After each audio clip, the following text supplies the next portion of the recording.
Ohayo minasan, dimanapun kalian berada, baik itu di dunia nyata maupun di dunia paralel.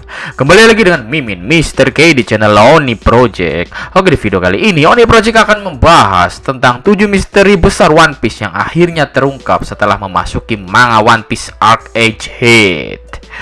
Video ini merupakan video part 1. Nanti akan Mimin update kembali di part selanjutnya karena Arc Edgehead juga belum selesai, teman-teman. Jadi masih ada potensi misteri lain yang akan terungkap lagi. Oke, langsung saja kita ke list yang pertama. Di list yang pertama, misteri kekuatan Garp dan Koby. Tentu kita para fans One Piece sebelum masuk Arc Edgehead sangat penasaran dengan pertunjukan kekuatan dari Garp dan Koby. Karena sebelum Arc Edgehead, dua karakter ini belum menunjukkan kekuatan ultimate-nya. Karena kekuatannya berdasarkan gambaran-gambaran atau isu-isu saja yang beredar di internet. Yang info-infonya waktu itu Garp bisa menghancurkan pulau dengan pukulannya. Tapi pertunjukannya belum ada. Tapi pada Arc Edgehead kali ini pertunjukan dari kekuatan Garp yang bisa disebut sebagai kekuatan ultimate-nya Garp dan Koby benar ditunjukkan saat di manga One Piece chapter 1080. Pada saat itu, Garp datang jauh-jauh dari markas The Sword. The Sword merupakan organisasi di luar tanggung jawab Marine. Jadi The Sword memiliki hak untuk melakukan apapun tanpa harus menghiraukan perintah dan larangan dari atasan Marine. Kembali ke Garp. Pada saat itu, di chapter 1080, terdapat kapal milik Garp yang terbang di atas pulau Hachinosu. Garp datang untuk menyelamatkan Koby yang disandra oleh bajak laut Kurohige karena sebagai pengganti para Marine yang telah ditangkap. Lalu tiba-tiba saja, boom! Garp mengeluarkan kekuatan ultimate-nya yang konon katanya digunakan juga saat melawan Rock the Sea Beast di masa lalu. Dan konon saat masih muda dengan kekuatan ultimate-nya ini, Garp bisa menghancurkan pulau hingga hilang dari map. Kekuatan ultimate-nya itu bernama kekuatan Galaxy Impact. Efek dari kekuatan Garp itu sangatlah dahsyat. Garp melakukan pukulan ke arah tanah dan boom! Seluruh kota yang masuk dalam area pukulan Garp langsung hancur lebur rata. Selain Garp yang menunjukkan kekuatannya, di manga One Piece Arc Edgehead ini juga telah ditunjukkan kekuatan yang baru dari seorang Koby. Bahkan para teman-temannya di Marine pun saat melihat kekuatan Koby ini sangat terkejut dan terheran-heran. Sejak kapan Koby memiliki kekuatan sebesar itu? Singkat cerita, Koby dan para Marine lain mendapatkan tugas penting dari Garp supaya para anggota Marine Sword lain bisa melarikan diri dari pulau Hachinosu. Dalam hal ini, Koby mendapatkan tugas yang sangat berat, yaitu menghancurkan tangan raksasa pulau Hachinosu. Koby merupakan salah satu murid Garp. Dia merupakan manusia biasa yang tidak memiliki bakat bertarung, namun usahanya untuk menjadi seorang petarung Marine sangatlah gigih. Dia bisa melakukan latihan 200 kali lipat lebih banyak dari orang biasa dalam latihannya. Dia selalu melakukan latihan melebihi porsi latihan yang diberikan oleh Garp. Dia memukul battleship berkali-kali setiap hari setiap waktu hingga tangan Koby berdarah hampir hancur. Semua usahanya memberikan hasil yang amazing. Dengan teknik pukulannya yang bernama Honesty Impact, Koby berhasil menghancurkan tangan raksasa dari pulau Hachinosu. Kemudian kita ke list yang kedua, asal-usul Jewery Bunny. Jewery Bunny merupakan seorang kapten bajak laut Bunny. Dia berasal dari South Blue. Pada saat di manga One Piece Arc Edgehead ditunjukkan bahwa Bonnie berada di pulau Edgehead milik pemerintah dunia. Dia berada di pulau itu bertujuan untuk menemui Dr. Vegapunk untuk mencari tahu kebenaran tentang sosok ayahnya bernama Bartolomeo Kuma yang telah dijadikan sebagai pasifista atau cyborg army yang diciptakan oleh Marine. Bunny sendiri mencari tahu kebenaran tentang kenapa ayahnya itu bisa kehilangan ingatan sekaligus kehilangan rasa kemanusiaannya. Singkat cerita, pada saat di manga One Piece chapter 1098 dijelaskan bahwa Jinny yang mana merupakan seorang dari salah satu komandan pasukan revolusi diculik oleh Marine untuk dinikahkan dengan salah satu Tenryubito Celestial Dragon. Kuma yang merupakan kekasih Jinny juga terlihat ingin menyelamatkan Jinny bersama para anggota pasukan revolusi yang lain. Namun usahanya memakan waktu sekitar 2 tahunan. Tentu Jinny sudah terlanjur dienak-enak sama suaminya, yaitu orang dari Tenryubito Celestial Dragon.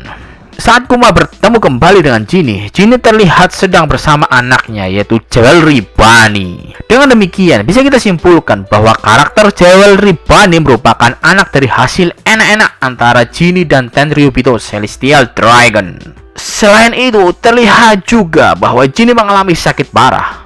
Apabila terkena sinar matahari, maka tubuhnya akan mengeluarkan kristal biru pada kulitnya. Pada pertemuannya kembali dengan Kuma, penyakitnya sudah sangat parah sehingga Ginny mati di tempat. Sebelum kematian Ginny, Kuma berjanji bahwa dirinya akan merawat bayi Bunny sampai dewasa. Namun beberapa tahun kemudian, terlihat bahwa Bunny juga mengalami penyakit alergi sinar matahari seperti halnya emak kandungnya, yaitu Ginny. Saat itu, nama penyakitnya sudah diketahui, yaitu penyakit Sapphire Scales. Singkat cerita, Kuma melakukan pengorbanan untuk kesembuhan Bunny. Dalam hal ini, Kuma rela menjadi bahan penelitian dari Dr. Vegapunk, pemerintah dunia, untuk dijadikan sebagai pasifista army dan rasa kemanusiaannya harus hilang. Sebagai syarat supaya Bunny bisa disembuhkan oleh pemerintah dunia dan Marine. Selanjutnya kita ke list yang ketiga, pertunjukan teknik pedang Shanks. Pada saat setelah pertarungan melawan Yonko di Arc Wano telah selesai dan telah mendapatkan Road Poneglyph di negeri Wano, 3 aliansi antara bajak laut Luffy, bajak laut Kid, dan bajak laut Law juga telah berakhir. Mereka bertiga memilih jalan masing-masing untuk mendapatkan Road Poneglyph selanjutnya. Khusus untuk kelompok bajak laut Kid pergi menuju pulau Elbaf untuk mendapatkan Road Poneglyph selanjutnya. Namun pada saat kelompok bajak laut Kid sampai di pulau Elbaf, selain dihadang oleh penjaga raksasa, bajak laut Kid juga harus menghadapi kelompok bajak laut Akagami no Shanks. Lebih parahnya lagi, pada manga One Piece chapter 1079, untuk menghentikan penyerangan kelompok bajak laut Kid, Kapten Shanks sendiri langsung turun tangan. Pada chapter 1079 tersebut, Shanks langsung menunjukkan teknik pedang Kamusari yang sama seperti yang digunakan oleh Goldie Roger pada manga chapter 966. Pada saat itu, Goldie Roger menggunakan Kamusari kepada Oden. Saat itu di chapter 1079, Shanks sama-sama mengayunkan pedang dengan satu tangan sama seperti yang dilakukan oleh Goldie Roger. Saat setelah melakukan teknik Kamusari, dalam seketika 50% kru kelompok bajak laut Kid langsung sekarat, termasuk juga Killer dan Kapten Kid itu. Kapal yang digunakan oleh kelompok bajak laut Kid juga rusak parah seketika hanya karena terkena teknik pedang Kamusari Shanks. Bahkan para anak buah Kid yang masih bisa bicara langsung mengangkat bendera putih alias langsung menyerah kepada Shanks. Mereka bahkan rela menyerahkan Road Poneglyph yang kelompok bajak laut Kid punya saat itu kepada Shanks. Mimpi Kapten Kid untuk menjadi raja bajak laut seketika langsung sirna di tangan Shanks.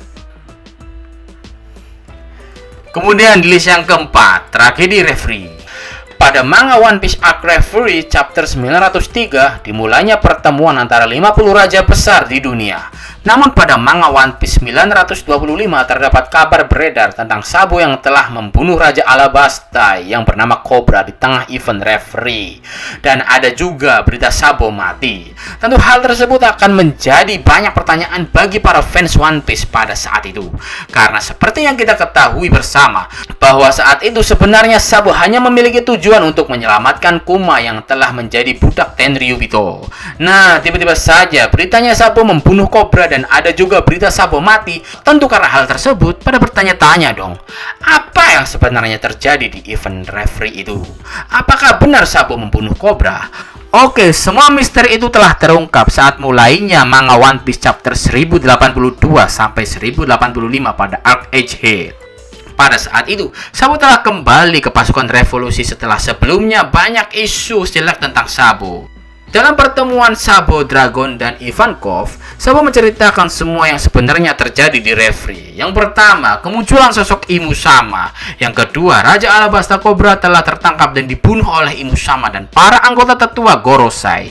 Dibunuh karena melihat sosok Imusama dan menyebut soal Nefertari Lily yang tidak kembali ke Alabasta, sekaligus menanyakan tentang gelar di mata pemerintah dunia. Mengetahui rahasia tahta kosong yang sebenarnya sudah diduduki oleh Imusama. Yang ketiga, penghapusan Pulau Lulusi dari peta dunia oleh Himusama karena Himusama menganggap warga Pulau Lulusi telah memberontak kepada pemerintah dunia. Lalu yang keempat, Sabo menyadari kondisi penguasa dunia seperti neraka. Oke, tolong kalau ada yang belum Mimin sebutkan dari list di atas, tolong bantu Mimin tambahin ya teman-teman. Tulis di kolom komentar. Terima kasih teman-teman. Oke, kita lanjut ke list yang kelima. Urutan otoritas tertinggi pasifista. Pada list ini, tentu saat sebelum manga One Piece Arc Edgehead dimulai, pasti pada bertanya-tanya dong, sebenarnya siapa saja sih yang memiliki hak otoritas terhadap pasukan cyber pasifista sekaligus pasukan Seraphim? Nah, pada manga One Piece chapter 1073 ditunjukkan bahwa terdapat list urutan otoritas tertinggi sampai terbawah untuk bisa mengendalikan pasukan cyber pasifista dan juga pasukan Seraphim. Urutan otoritas itu dijelaskan oleh Stashi, seorang cloning dari mantan anggota bajak laut Rock Buckingham. Stashi menjelaskan bahwa urutan otoritas pertama kendali dipegang oleh 5 tetua Gorosei, kedua Dr. Vegapunk Stella, serta cloning dari Vegapunk. Kemudian ketiga dipegang oleh Sentomaru, lalu yang terakhir dipegang oleh orang yang memegang chip otoritas, biasanya para anggota Cyberpool. Kemudian kita ke list yang keenam, Joy Boy sang bajak laut pertama. Tentu sebelum cerita One Piece masuk ke Arc Edgehead, teman-teman fans One Piece pada bertanya-tanya dong, sebenarnya siapa sih sosok Joy Boy itu?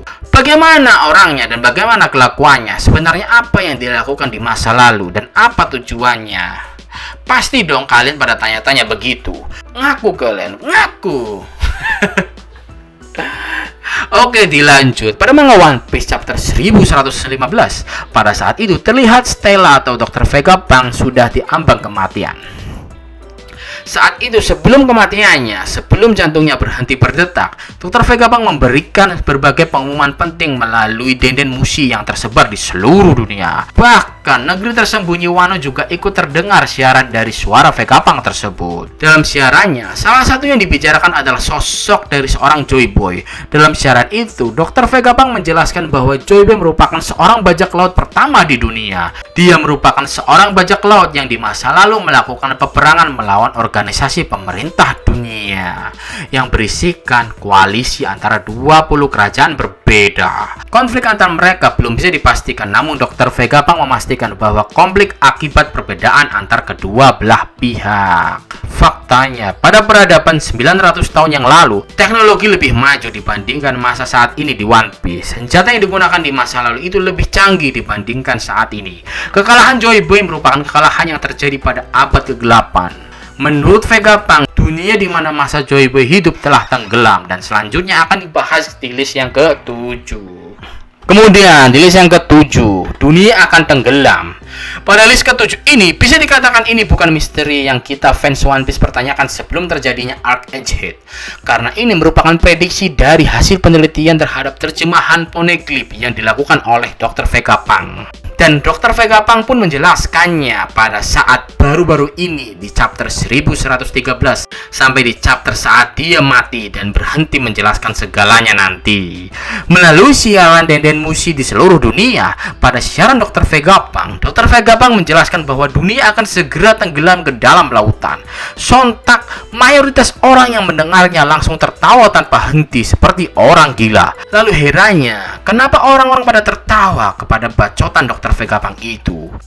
Padahal baru saja prediksi tentang gempa bumi dari Dr. Vegapunk benar terjadi, tapi orang-orang pada meremehkannya. Singkat cerita, dari hasil penelitian yang dilakukan oleh Dr. Vegapunk terhadap poneglyph adalah alasan sejarah 1000 tahun lalu tentang Joy Boy dan pemerintah dunia itu tertutup karena hanya dalam 1 abad saja permukaan air laut telah naik 200 meter, sehingga air laut bisa menutup area peradaban di 1000 tahun lalu. Lalu kesimpulannya begini, alasan pemerintah melarang penerjemah atau penelitian terhadap Road Poneglyph itu karena di dalam poneglyph berisikan semua rahasia dunia 1000 tahun lalu, atau bisa disebut juga sebagai abad kekosongan. Poneglyph itu berisikan tentang Joy Boy dan pemerintah dunia, di mana kemungkinan besar isinya mayoritas dosa-dosa besar dari organisasi pemerintah dunia. Makanya, segala peneliti yang melakukan penelitian terhadap poneglyph akan dimusnahkan oleh pemerintah dunia. Oke, terima kasih yang sudah menonton video ini. Apabila ada kesalahan dan kekurangan dalam penjelasan video ini, mohon dimaafkan dan silahkan tulis di kolom komentar ya teman-teman. Kita diskusi bersama. Jangan lupa juga untuk like, subscribe Oni Project dan klik tanda loncengnya supaya notifikasi video baru muncul di HP dan komputer kalian. Dan jangan lupa juga untuk share sebanyak-banyaknya. Adik-adik saya Mas and see you di next video.